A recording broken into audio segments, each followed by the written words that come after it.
moins c'est plus. D'ailleurs, je mets cet adage immédiatement en application. Merci, au revoir! Mais non, je plaisantais évidemment, ce que je suis comique. À partir d'une pensée, on va dire, un peu philosophique et voir comment est-ce qu'on peut l'appliquer à quelque chose comme la post-production. Je vais vous parler d'une vidéo que j'ai découverte il y a quelques années et qui a pas mal changé ma vie personnelle d'une part, mais également pour tout ce qui est de la question des choix, ce qui s'applique tout à fait à la post-production. Cette petite vidéo qui a changé ma vie, c'est celle-ci. Pas du tout, ça c'est ma page avec des finders, ça n'a donc rien à voir.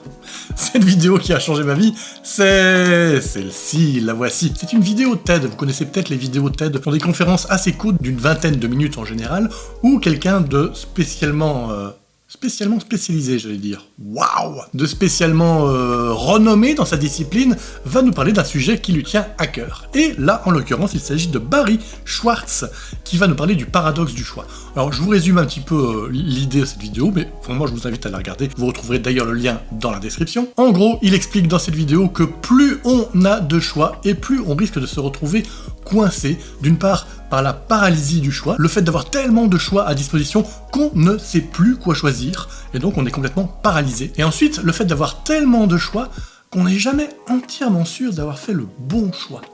Et donc on se remet perpétuellement en question et on se sent pas bien. Je veux vous éviter tout ça, on va donc parler de comment est-ce que ça s'applique dans la question de la post-production. En ce qui me concerne, je suis assez perfectionniste, j'aime bien améliorer les choses et pousser un projet le plus loin possible, et donc ça m'a amené à avoir le plus possible de ressources. Alors les ressources, ça peut être avoir le plus possible de plugins, avoir le plus possible de sons divers, des sons d'ambiance, avoir le plus possible de musique à disposition, toujours avoir le plus possible pour être sûr de ne manquer de rien. Et puis, il y a quelques mois, il m'est arrivé la petite anecdote suivante. Dans ma volonté d'avoir le plus possible de ressources, j'avais investi il y a quelques années, en 2014 si je me souviens bien, ça n'a aucune espèce d'intérêt, mais néanmoins c'était en 2014 investi donc dans une série de plugins absolument merveilleux qui sont les plugins Saphir de la série Boris FX. Ce sont des plugins de vraiment très bonne qualité, je vous les recommande d'ailleurs, mais ils ont un certain coût, je pense que j'avais payé quelque chose comme 1700 €, et voilà que cette année, changeant de machine, changeant d'OS,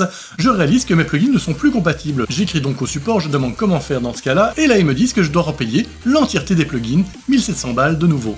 Bien sûr, il existe une version de mise à jour, on paye que 300-400 €, quelque chose comme ça, mais ma version est trop ancienne pour la mettre à jour. Alors évidemment, ils auraient pu me dire il y a 2 ans que il était temps que je mette à jour, sinon je ne pouvais plus bénéficier de l'upgrade. Ça, c'est vraiment pas très cool de leur part, et vraiment pas très commercial, parce que du coup, moi j'ai décidé de ne pas renouveler ce plugin. Ils ont donc perdu 1700 €, c'est pas très malin de leur part, et bien fait.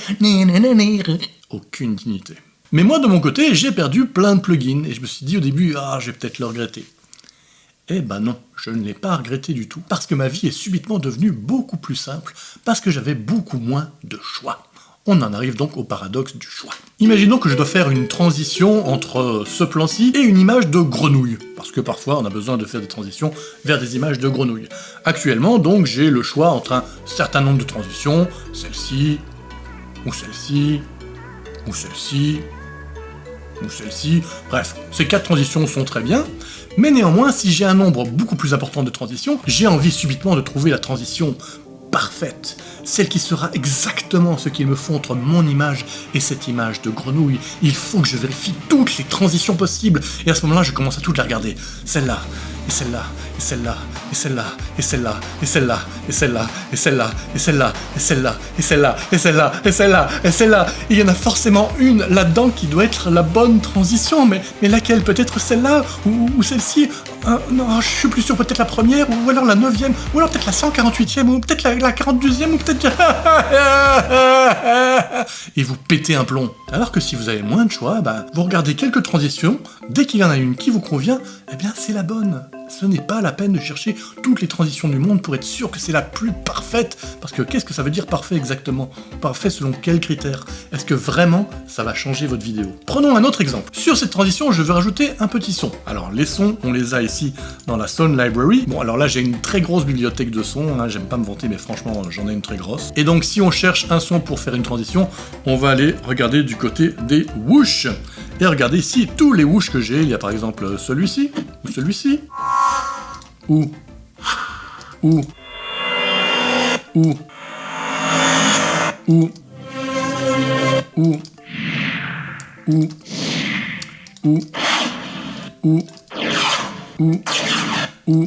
et ainsi de suite. J'en ai des centaines. Vous imaginez un peu le temps que je vais perdre à écouter chacun de mes whoosh pour être sûr d'avoir vraiment le whoosh parfait?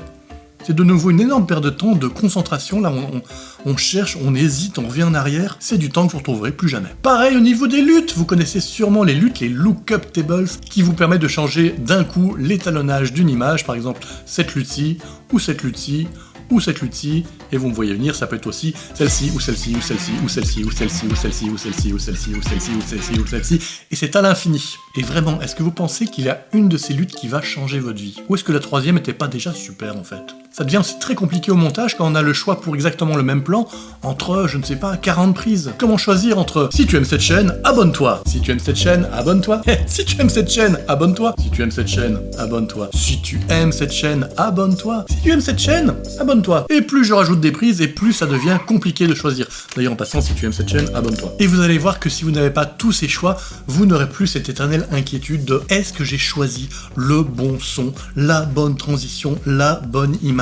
C'est quand même important de se sentir bien en fin de journée parce que vous êtes persuadé d'avoir fait exactement ce qu'il fallait et de ne pas être perturbé par toutes ces questions inutiles. Mais vous allez me dire, oui bon, alors c'est très bien de se sentir mieux, super, mais bon, professionnellement, ce qui compte, c'est pas tellement que le monteur se sente bien dans son fort intérieur, c'est quand même que le résultat soit bon. Entièrement d'accord avec vous, mais vous allez voir que le fait d'économiser tout ce temps à ne pas faire des choix qui n'ont pas vraiment tant d'importance que ça, c'est du temps que vous allez gagner pour un petit peu peaufiner votre montage, pour peut-être réduire la durée de tel plan ou d'en allonger un autre, ou de modifier l'ordre des plans, ça a énormément d'importance dans votre montage. Peut-être essayer différentes versions, des choses que vous n'avez jamais tentées, peut-être découvrir une nouvelle façon de monter qui vous plaît nettement plus et qui conviendra davantage à ce que vous essayez de raconter. Bref, professionnellement, moins c'est aussi mieux. Alors évidemment, bien sûr, comme toutes les règles, il y a toujours des exceptions. Dans quel cas est-ce que plus c'est mieux?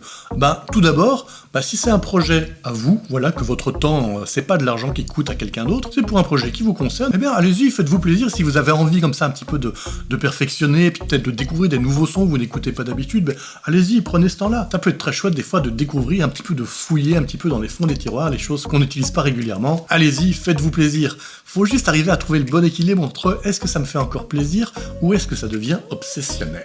Et le deuxième cas, évidemment, c'est si vous avez un client professionnel, mais qui a les moyens, pour qui le temps ne compte pas, donc l'argent ne compte pas, et donc vraiment vous avez le temps à consacrer. Si par exemple James Cameron, il veut une 32e version de ce plan, vous lui dites pas, écoute James, t'es gentil, mais moins, c'est mieux. Il va te dire, écoute, ça tombe bien, parce que maintenant t'as moins de boulot puisque t'es viré, donc c'est mieux. Mais bon, soyons honnêtes, des productions où il y a budget limité, c'est pas courant. Alors bien sûr, tout ça n'est que mon avis, vous avez tout à fait le droit d'avoir tort. Si cette vidéo vous avez... Pourquoi je fais ça? Si cette vidéo vous a plu, vous pouvez cliquer sur le petit pouce en l'air pour me dire que ça vous a plu, voire me laisser un petit commentaire, ça me fait toujours plaisir et je me targue de toujours y répondre. Je me targue. Et si vous avez envie de savoir comment incruster un graphique dans un décor en mouvement, eh bien ça tombe bien, j'ai cette vidéo qui s'en parle. Définitivement, les cours de français, j'en ai besoin. Allez, salut!